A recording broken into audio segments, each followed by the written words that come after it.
Parte 2. Do mundo espírita ou mundo dos espíritos. Capítulo V. Considerações sobre a pluralidade das existências. Não é novo, dizem alguns, o dogma da reencarnação, ressuscitaram-no da doutrina de Pitágoras.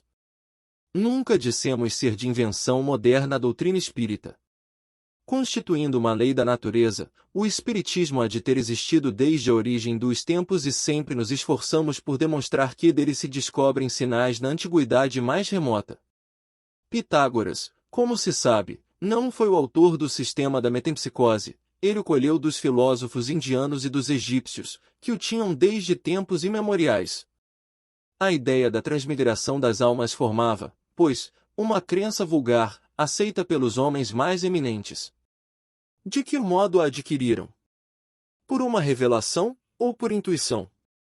Ignoramo-lo seja, porém, como for, o que não padece dúvida é que uma ideia não atravessa séculos e séculos, nem consegue impor-se a inteligências de Skoll, se não contiver algo de sério. Assim, a ancianidade desta doutrina, em vez de ser uma objeção, seria prova a seu favor. Contudo, entre a metempsicose dos antigos e a moderna doutrina da reencarnação, há, como também se sabe, profunda diferença, assinalada pelo fato de os espíritos rejeitarem, de maneira absoluta, a transmigração da alma do homem para os animais e reciprocamente. Portanto, ensinando o dogma da pluralidade das existências corporais, os espíritos renovam uma doutrina que teve origem nas primeiras idades do mundo e que se conservou no íntimo de muitas pessoas, até aos nossos dias. Simplesmente, eles a apresentam de um ponto de vista mais racional, mais acorde com as leis progressivas da natureza e mais de conformidade com a sabedoria do Criador, despindo-a de todos os acessórios da superstição. Circunstância digna de nota é que não só neste livro os espíritos a ensinaram no decurso dos últimos tempos. Já antes da sua publicação, numerosas comunicações da mesma natureza se obtiveram em vários países, multiplicando-se depois, consideravelmente. Talvez fosse aqui o caso de examinarmos por que os espíritos não parecem todos de acordo sobre esta questão. Mais tarde, porém, voltaremos a este assunto. Examinaremos de outro ponto de vista a matéria e, abstraindo de qualquer intervenção dos espíritos, deixemo-los de lado, por enquanto. Suponhamos que esta teoria nada tenha que ver com eles, suponhamos mesmo que jamais se haja cogitado de espíritos. Coloquemo-nos, momentaneamente, num terreno neutro, admitindo o mesmo grau de probabilidade para ambas as hipóteses, isto é, a da pluralidade e a da unicidade das existências corpóreas, e vejamos para que lado a razão e o nosso próprio interesse nos farão pender. Muitos repelem a ideia da reencarnação pelo só motivo de ela não lhes convir. Dizem que uma existência já lhes chega de sobra e que, portanto, não desejariam recomeçar outra semelhante. De alguns sabemos que saltam em fúria só com o pensarem que tenham de voltar à Terra. Perguntar-lhes-emos apenas se imaginam que Deus lhes pediu o parecer, ou consultou os gostos, para regular o universo. Uma de duas, ou a reencarnação existe, ou não existe. Se existe, nada importa que os contrarie, terão que a sofrer, sem que para isso lhes peça Deus permissão. Afiguram-se-nos os que assim falam um doente a dizer, sofri hoje bastante, não quero sofrer mais amanhã. Qualquer que seja o seu mau humor, não terá por isso que sofrer menos no dia seguinte, nem nos que se sucederem, até que se ache curado. Conseguintemente, se os que de tal maneira se externam tiverem que viver de novo, corporalmente, tornarão a viver, reencarnarão. Nada lhes adiantará rebelarem-se, quais crianças que não querem ir para o colégio, ou condenados, para a prisão. Passarão pelo que têm de passar. São demasiado pueris semelhantes objeções, para merecerem mais seriamente examinadas. Diremos, todavia, aos que as formulam que se tranquilizem, que a doutrina espírita, no tocante à reencarnação, não é tão terrível como a julgam, que, se a houvessem estudado a fundo, não se mostrariam tão aterrorizados. Saberiam que deles dependem as condições da nova existência, que será feliz ou desgraçada, conforme ao que tiverem feito neste mundo, que desde agora poderão elevar-se tão alto que a recaída no lodaçal não lhes seja mais de temer. Suponhamos dirigir-nos a pessoas que acreditam num futuro depois da morte e não aos que criam para si a perspectiva do nada, ou pretendem que suas almas se vão afogar num todo universal, onde perdem a individualidade, como os pingos da chuva no oceano, o que vem a dar quase no mesmo. Ora, pois, se credes num futuro qualquer, certo não admitis que ele seja idêntico para todos, porquanto de outro modo, qual a utilidade do bem? Por que haveria o homem de constranger-se? Por que deixaria de satisfazer a todas as suas paixões, a todos os seus desejos, embora à custa de outrem, uma vez que por isso não ficaria sendo melhor, nem pior? Credes, ao contrário, que esse futuro será mais ou menos ditoso ou inditoso, conforme ao que houverdes feito durante a vida e então desejais que seja tão afortunado quanto possível, visto que há de durar pela eternidade, não? Mas, porventura, teríeis a pretensão de ser dos homens mais perfeitos que hajam existido na terra e, pois, com direito a alcançardes de um salto a suprema felicidade dos eleitos? Não. Admitis então que há homens de valor maior do que o vosso e com direito a um lugar melhor, sem daí resultar que vos conteis entre os réprobos. Pois bem, colocai-vos mentalmente, por um instante, nessa situação intermédia, que será a vossa, como acabastes de reconhecer, e imaginai que alguém vos venha dizer, sofreis, não sois tão felizes quanto poderíeis ser, ao passo que diante de vós estão seres que gozam de completa ventura. Quereis mudar na deles a vossa posição? Certamente, respondereis, que devemos fazer? Quase nada, recomeçar o trabalho mal executado e executá-lo melhor. Hesitaríeis em aceitar, ainda que a poder de muitas existências de provações. Façamos outra comparação mais prosaica. Figuremos que há um homem que, sem ter deixado a miséria extrema, sofre, no entanto, privações, por escassez de recursos, viessem dizer, aqui está uma riqueza imensa de que podes gozar, para isto só é necessário que trabalhes arduamente durante 1 minuto. Fosse ele o mais preguiçoso da terra, que sem hesitar diria, trabalhemos 1 minuto, 2 minutos, 1 hora, 1 dia, se for preciso. Que importa isso, desde que me leve a acabar os meus dias na fartura? Ora, que é a duração da vida corpórea, em confronto com a eternidade? Menos que 1 minuto, menos que 1 segundo.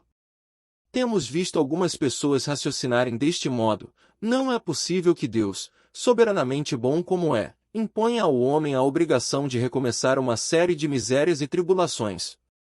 Acharão, porventura, essas pessoas que há mais bondade em condenar Deus o homem a sofrer perpetuamente, por motivo de alguns momentos de erro, do que em lhe facultar meios de reparar suas faltas. 2 industriais contrataram 2 operários, cada um dos quais podia aspirar a se tornar sócio do respectivo patrão. Aconteceu que esses 2 operários certa vez empregaram muito mal o seu dia, merecendo ambos ser despedidos. Um dos industriais, não obstante as súplicas do seu, o mandou embora e o pobre operário, não tendo achado mais trabalho, acabou por morrer na miséria. O outro disse ao seu, perdeste um dia, deves-me por isso uma compensação. Executaste mal o teu trabalho, ficaste a me dever uma reparação. Consinto que o recomeces. Trata de executá-lo bem, que te conservarei ao meu serviço e poderás continuar aspirando à posição superior que te prometi. Será preciso perguntemos qual dos industriais foi mais humano? Dar-se-á que Deus, que é a clemência mesma, seja mais inexorável do que um homem? Alguma coisa de pungente na ideia de que a nossa sorte fique para sempre decidida, por efeito de alguns anos de provações, ainda quando de nós não tenha dependido atingirmos a perfeição, ao passo que eminentemente consoladora é a ideia oposta, que nos permite a esperança. Assim, sem nos pronunciarmos pró ou contra a pluralidade das existências, sem preferirmos uma hipótese à outra, declaramos que, se aos homens fosse dado escolher, ninguém quereria o julgamento sem apelação. Disse um filósofo que, se Deus não existisse, fora mister inventá-lo, para a felicidade do gênero humano. Outro tanto se poderia dizer sobre a pluralidade das existências. Mas, conforme atrás ponderamos, Deus não nos pede permissão, nem consulta os nossos gostos. Ou isto é, ou não é? Vejamos de que lado estão as probabilidades e encaremos de outro ponto de vista o assunto, unicamente como estudo filosófico, sempre abstraindo do ensino dos espíritos. Se não há reencarnação, só há, evidentemente, uma existência corporal. Se a nossa atual existência corpórea é única, a alma de cada homem foi criada por ocasião do seu nascimento, a menos que se admita a anterioridade da alma, caso em que se caberia perguntar o que era ela antes do nascimento e se o estado em que se achava não constituía uma existência sob forma qualquer. Não há meio termo, ou a alma existia, ou não existia antes do corpo. Se existia, qual a sua situação? Tinha, ou não, consciência de si mesma? Se não tinha, é quase como se não existisse. Se tinha individualidade, era progressiva ou estacionária? Num e noutro caso, a que grau chegará ao tomar o corpo?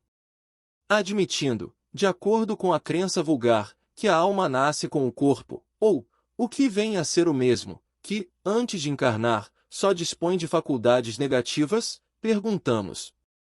Primeiro, porque mostra à alma aptidões tão diversas independentes das ideias que a educação lhe fez adquirir?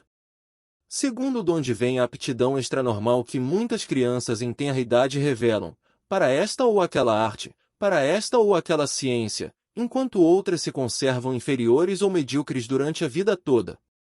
Terceiro, donde, em uns, as ideias inatas ou intuitivas, que noutros não existem. Quarto, donde, em certas crianças, o instituto precoce que revelam para os vícios ou para as virtudes, os sentimentos inatos de dignidade ou de baixeza, contrastando com o meio em que elas nasceram. Quinto, porque, abstraindo-se da educação, uns homens são mais adiantados do que outros. Sexto, porque há selvagens e homens civilizados. Se tomardes de um menino tentote recém-nascido e o educardes nos nossos melhores liceus, fareis dele algum dia um Laplace ou um Newton? Qual a filosofia ou a teosofia capaz de resolver estes problemas? É fora de dúvida que, ou as almas são iguais ao nascerem, ou são desiguais. Se são iguais, por que, entre elas, tão grande diversidade de aptidões? Dir-se-á que isso depende do organismo.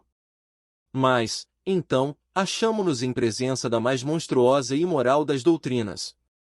O homem seria simples máquina, joguete da matéria, deixaria de ter a responsabilidade de seus atos, pois que poderia atribuir tudo às suas imperfeições físicas. Se almas são desiguais, é que Deus as criou assim. Nesse caso, porém, por que a inata superioridade concedida a algumas? Corresponderá essa parcialidade à justiça de Deus e ao amor que Ele consagra igualmente a todas suas criaturas. Admitamos, ao contrário, uma série de progressivas existências anteriores para cada alma e tudo se explica. Ao nascerem, trazem os homens a intuição do que aprenderam antes, são mais ou menos adiantado, conforme o número de existências que contém, conforme já estejam mais ou menos afastados do ponto de partida. Dá-se aí exatamente o que se observa numa reunião de indivíduos de todas as idades, onde cada um terá desenvolvimento proporcionado ao número de anos que tenha vivido.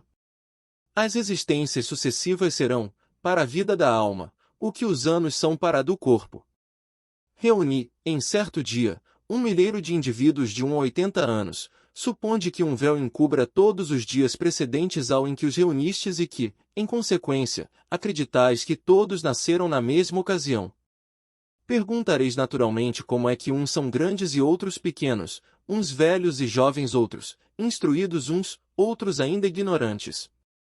Se, porém, dissipando-se a nuvem que lhes oculta o passado, vierdes a saber que todos hão vivido mais ou menos tempo, tudo se vos tornará explicado. Deus, em sua justiça, não pode ter criado almas desigualmente perfeitas. Com a pluralidade das existências, a desigualdade que notamos nada mais apresenta em oposição à mais rigorosa equidade, é que apenas vemos o presente e não o passado. A este raciocínio serve de base algum sistema, alguma suposição gratuita? Não.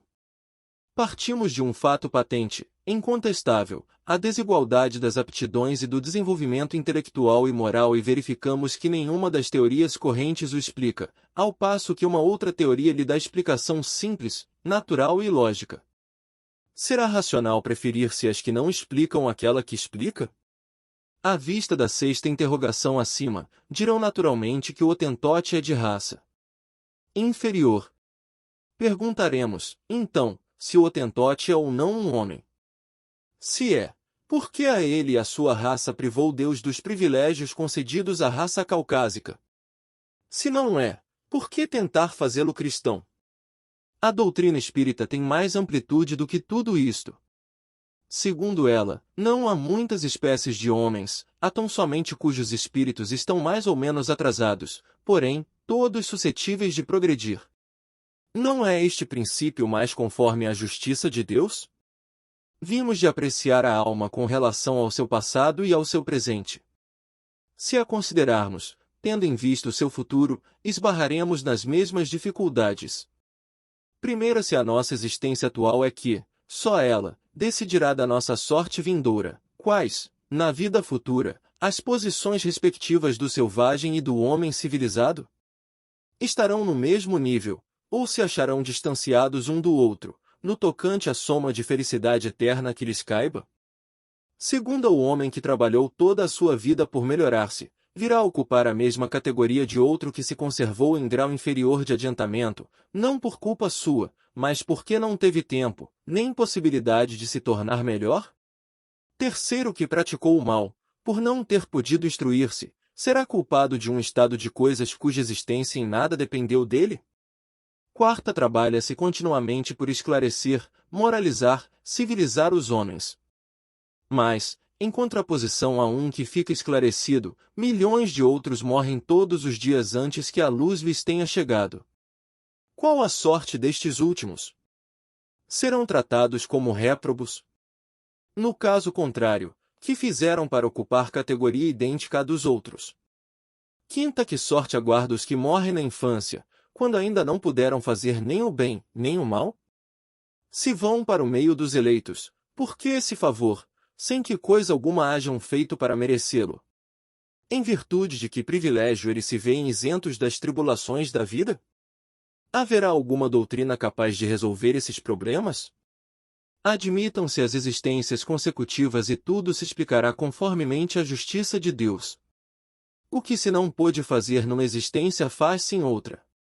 Assim é que ninguém escapa à lei do progresso, que cada um será recompensado segundo o seu merecimento real e que ninguém fica excluído da felicidade suprema, a que todos podem aspirar, quaisquer que sejam os obstáculos com que topem no caminho. Essas questões facilmente se multiplicariam ao infinito, porquanto inúmeros são os problemas psicológicos e morais que só na pluralidade das existências encontram solução. Limitamo-nos a formular as de ordem mais geral.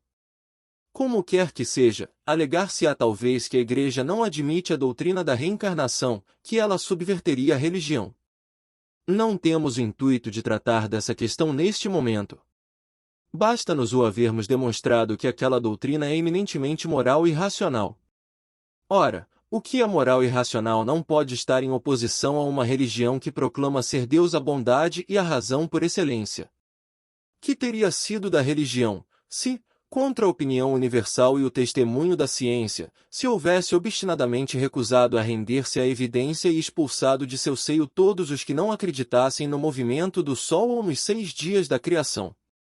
Que crédito houvera merecido e que autoridade teria tido, entre povos cultos, uma religião fundada em erros manifestos e que os impusesse como artigos de fé?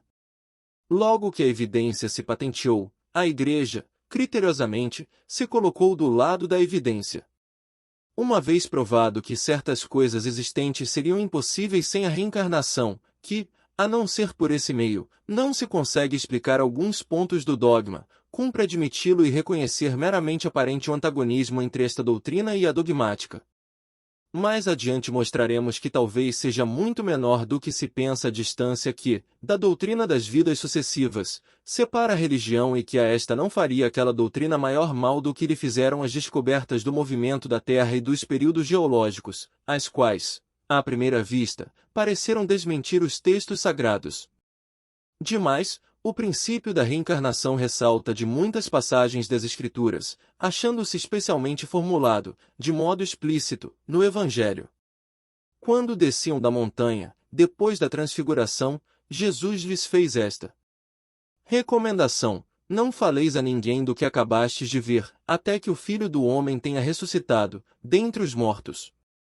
Perguntaram-lhe então seus discípulos: por que dizem os escribas ser preciso que primeiro venha Elias? Respondeu-lhes Jesus: é certo que Elias há de vir e que restabelecerá todas as coisas. Mas, eu vos declaro que Elias já veio, e eles não o conheceram e o fizeram sofrer como entenderam. Do mesmo modo darão a morte ao Filho do Homem. Compreenderam então seus discípulos que era de João Batista que ele lhes falava. São Mateus, capítulo 17. Pois que João Batista for Elias, houve reencarnação do espírito ou da alma de Elias no corpo de João Batista.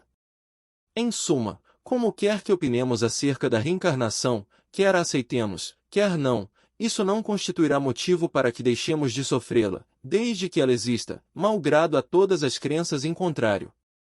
O essencial está em que o ensino dos espíritos é eminentemente cristão, apoia-se na imortalidade da alma, nas penas e recompensas futuras, na justiça de Deus, no livre-arbítrio do homem, na moral do Cristo. Logo, não é anti-religioso. Temos raciocinado, abstraindo, como dissemos, de qualquer ensinamento espírita que, para certas pessoas, carece de autoridade. Não é somente porque veio dos espíritos que nós e tantos outros nos fizemos adeptos da pluralidade das existências. É porque essa doutrina nos pareceu a mais lógica e porque só ela resolve questões até então insolúveis. Ainda quando fosse da autoria de um simples mortal, tê-la-íamos igualmente adotado e não houvéramos hesitado um segundo mais em renunciar às ideias que esposávamos. Em sendo demonstrado o erro, muito mais que perder do que ganhar tem o amor próprio, com o se obstinar na sustentação de uma ideia falsa. Assim também, tê-la-íamos repelido, mesmo que provindo dos espíritos, se nos parecerá contrária à razão, como repelimos muitas outras, pois sabemos, por experiência, que não se deve aceitar cegamente tudo que venha deles, da mesma forma que se não deve adotar às cegas tudo que proceda dos homens. O melhor título que, ao nosso ver, recomenda a ideia da reencarnação é o de ser, antes de tudo, lógica. Outro, no entanto, ela apresenta, o de a confirmarem os fatos, fatos positivos e por bem dizer, materiais, que um estudo atento e criterioso revela a quem se dê ao trabalho de observar com paciência e perseverança e diante dos quais não há mais lugar para dúvida. Quando esses fatos se houverem vulgarizado, como os da formação e do movimento da Terra, forçoso será que todos se rendam à evidência e os que se lhes colocaram em oposição ver-se-ão constrangidos a desdizer-se. Reconheçamos, portanto, em resumo, que só a doutrina da pluralidade das existências explica o que, sem ela, se mantém inexplicável, que é altamente consoladora e conforme à mais rigorosa justiça, que constitui para o homem a âncora de salvação que Deus, por misericórdia, lhe concedeu. As próprias palavras de Jesus não permitem dúvida a tal respeito. Eis o que se lê no Evangelho de São João, capítulo 3. 3. Respondendo a Nicodemos, disse Jesus, em verdade, te digo que, se um homem não nascer de novo, não poderá ver o reino de Deus. 4. Disse-lhe Nicodemos, como pode um homem nascer já estando velho? Pode tornar ao ventre de sua mãe para nascer segunda vez? 5. Respondeu Jesus, em verdade te digo que, se um homem não renascer da água e do Espírito, não poderá entrar no reino de Deus. O que é nascido da carne é carne e o que é nascido do Espírito é Espírito. Não te admires de que eu te tenha dito, é necessário que torneis a nascer. Ver, adiante, o parágrafo Ressurreição da carne, N. Graus 1010.